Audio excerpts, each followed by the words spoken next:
Good afternoon. You're right. So We are extremely pleased that you are here. We are extremely pleased that we are here. It is good to come together for the purpose of co-creating, is it not?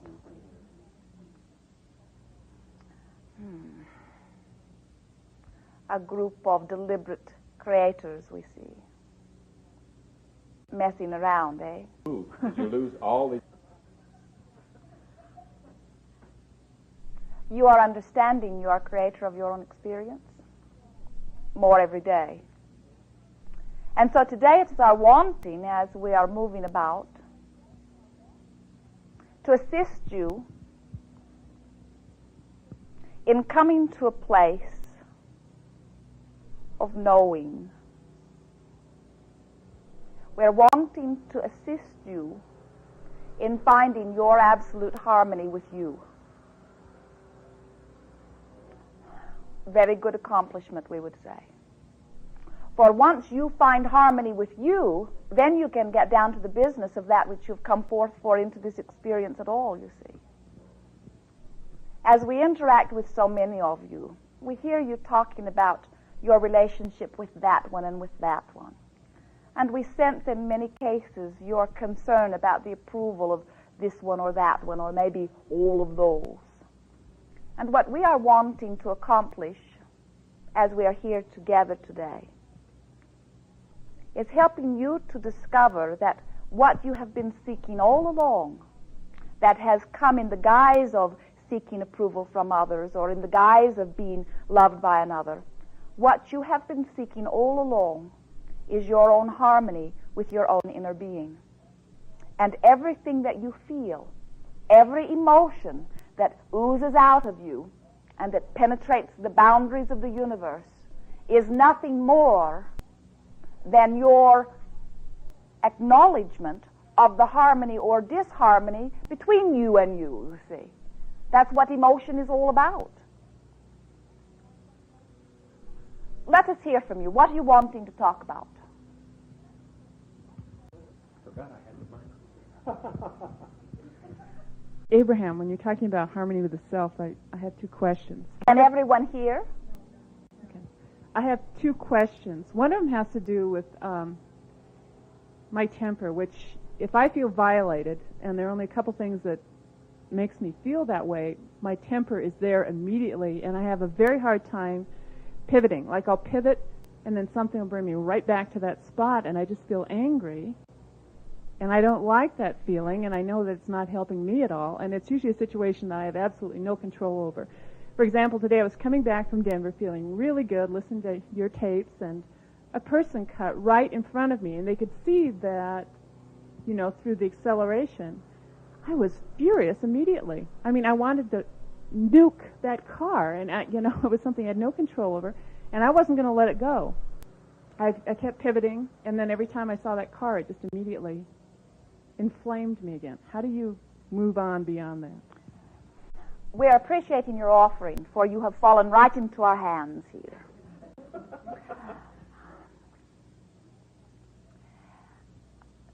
We are going to lay a little basis here. You are aware of the way one thought dovetails into another, into another, into another, into another, into another. We would like to turn your attention, those of you who have acknowledged that you are the attractors of your experience. We like the word attractor much more than creator, although it is one and the same, but attractor puts it into the clearest perspective. And so now we are saying to you, you are the attractor of your experience. Why? Because you vibrate. Why do you vibrate? Because you think. Every thought vibrates. And so what is first very important for you to acknowledge is that your inner being exists in a place of pure, positive energy. That's who you are. That vibration is always in that place of positive, powerful positive flow. And so then here you are as a physical, conscious counterpart, thinking thoughts. And the way you feel is the correlation. It is literally the harmony or disharmony between who you are and what you're vibrating in that moment. And so when you pull on a rope, such as there are people who just don't care about other people. There are people who are inconsiderate and insensitive or whatever. That's a rope you've been pulling on for a very long time. In other words, that's something that you feel, that's something that you acknowledge in society in general. And so when it touches you, and the reason it touches you, by the way, is because you feel that way and you acknowledge it in that way, then when it touches you, it inflames within you that sort of vibration. We're going to give you a story here that we believe will put all of this into proper perspective. It will be the softest way that we can think of to pounce on you. Oh, boy. Having a little oh, that is a very exciting thing, isn't it? Yeah. Esther was standing in the post office a few days ago, and it is a very small town, and ordinarily her timing is very good, and so she spends very little time in this line. But on this particular day, there was a very long line, and as Esther stood in the line, she was quite comfortable, because there were babies in the line, and she was watching the babies and feeling very happy watching the babies. And then she noticed the woman behind her patting her neck with a handkerchief, and then Esther acknowledged, indeed, it is a little warm. Now she is beginning to pull on the little negative twine just a little bit, you see. And then as she notices that it is a little warm, then she looks over at another, and she sees that there are 5 windows here, and only one man standing behind the windows. And so now she's a little more agitated. Should be that old government employee rope, you know, that you all pull on. And so now Esther is feeling a little more agitated, and then a woman is looking at her watch, and so Esther notices, I have been here quite a while. And then she notices, here she is pulling on this rope, you see, and then she notices that there is a woman and a man at the counter who have been there the whole time Esther has been there, and they are asking all sorts of nitpicking questions about things that must be absolutely unimportant. And why could they not save their questions for a time when the line is not so long? Now Esther is really pulling on a negative rope, and then the man standing right in front of Esther turned around and began complaining openly to her. Now Esther is embarrassed, you see. It is all right to be thinking those thoughts inside, but to have someone actually speaking them out loud where others can hear them, this is very embarrassing. Now, the thing that we're wanting you to hear from this is that in the moment that Esther brought her vibration to the place that was in harmony with this complaining man, she summoned him right into her experience. Had Esther stood there and been acknowledging the joy of the babies, this man would not have turned and complained to her, nor did he turn and complain to someone else. He turned and addressed the one who was most in harmony with his irritation, you see.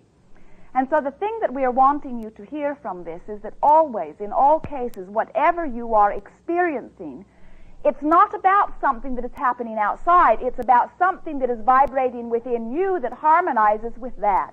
You simply have been pulling on that sort of rope long enough, and as the reason that you meet or come together is because of that.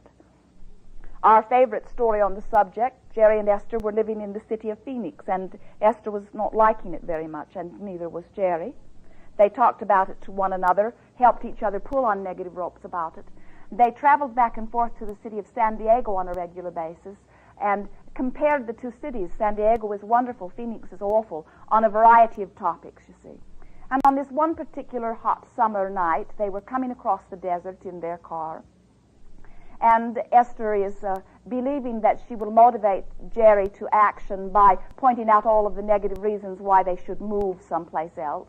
But Jerry is very much like Abraham. He is not motivated by negative, although he was drawn into it very well on this occasion, and so they complained 400 miles across the desert. And as they came in, and Esther kept punching the button on the car that says what the outside temperature is, watching it go from 70 to 80 to 90 to 100. And now they are driving into the city of Phoenix. It is 1 o'clock in the morning. It is still 106 degrees. Many things to complain about here. And the traffic on the one freeway, another thing to complain about, is backed up for miles. Another thing to complain about, because the construction crew, the insensitive beings that they are, another thing to complain about, has left the barricades up even though there is no construction going on tonight. And so what little traffic there is crawling down the freeway. And in this moment, Esther, having pulled on this negative rope for 400 miles, exclaimed, "I hate this," we will not use the exact words, "city." And in that moment of her utterance, a boulder was tossed from an overpass and struck the side of their automobile and made a very big dent in this beautiful Cadillac. Now, it came nearly into the cabin. they surmised if it had been an inch or two higher, it would have clobbered Esther. And we said Esther was not that bad. In other words, the balance of her thought. You see, the point that we are making here is that Esther was most in harmony with that rock of anyone on the freeway. She had brought herself to that greatest place of agitation. She was more focused. And we promise you that there are not accidents. It is nothing that is random about this. In other words, the inspiration to heave that rock was absolutely inspired by the synchronicity of the universe. The harmony of Esther's negative vibration harmonized with that, you see. And that's why we say she was not that bad, meaning that her intent for well-being far carried over her irritation about this. But there was not a more appropriate person on that freeway to receive the blow of that negativity. No one else deserved it like Esther did, you see. You're getting the point. Friends, everything is about vibration. Everything that you live, everything that touches you, everything that you are is about vibration. And you vibrate because you think. And so as you are influenced to think, it doesn't matter where the thought comes from. We're not saying that you are literally going out there and choosing negative things to think about, but you are very often receiving negative thought, chewing upon negative thought, vibrating negatively, and then you say, wonder why that came to me. And so once you are fully ready to accept that you vibrate because you think and that you attract because you vibrate, then you are finally in absolute control. And then you are able to acknowledge that nothing is more important than that you feel good. Now, when we talk about your inner being this magnificently, positively oriented inner being, you have a great advantage, don't you? Because your inner being, while you have spent a few short years here in this physical experience pulling on some negative and some positive ropes, your inner being has spent thousands of life experience coming to that very positive place. And so it really does not take much for you as a physically focused being to look for reasons to feel good, to look for positive aspects here and there, to decide that today will be a day that I say yes instead of no. Every subject is two subjects. Are you aware of that? There is the subject of health or the subject of lack of it. There is the subject of dollars or the subject of lack of it. There is the subject of good relationships or the subject of lack of it. And if you're experiencing the lack of health or the lack of money or the lack of good relationships, all that means is you've been thinking more thoughts about the lack than the other, you see. But the wonderful thing is that every time you do it, your inner being, because of its place, gives you a very clear reading on how this tiny little thought in this moment, this powerful moment, harmonizes or does not harmonize with who I really am. Oh, is that not enlightening? To realize that your inner being exists fully positive, and if you are wanting to be part of your inner being's broader experience, then you must be in a place more often of positive energy. Now hear this. We believe this will be of tremendous advantage to all of you. All who you call masters, whether they are the magnificent creators in mathematics or science or music or art, it matters not where their excellence lies. Without exception, they are those who, by whatever process, managed to focus upon what they wanted long enough that their own personal vibration raised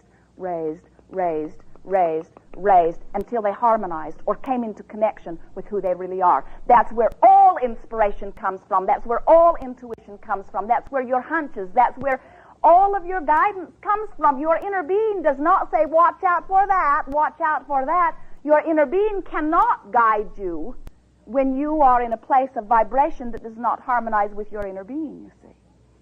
And so these experiences, and all of you have them, we know, we see them around. These experiences just help you to realize on a day-to-day basis that sometimes you think thoughts that harmonize with who you really are, and sometimes you do not. And as you begin paying attention to the way that you are feeling, then you can more of the time be in that place of harmony with who you really are. We're laying some basis here that will apply to many things that we will talk about as we move forward. Can you envision a magnet on a table and a nail on the same table, and they are separated by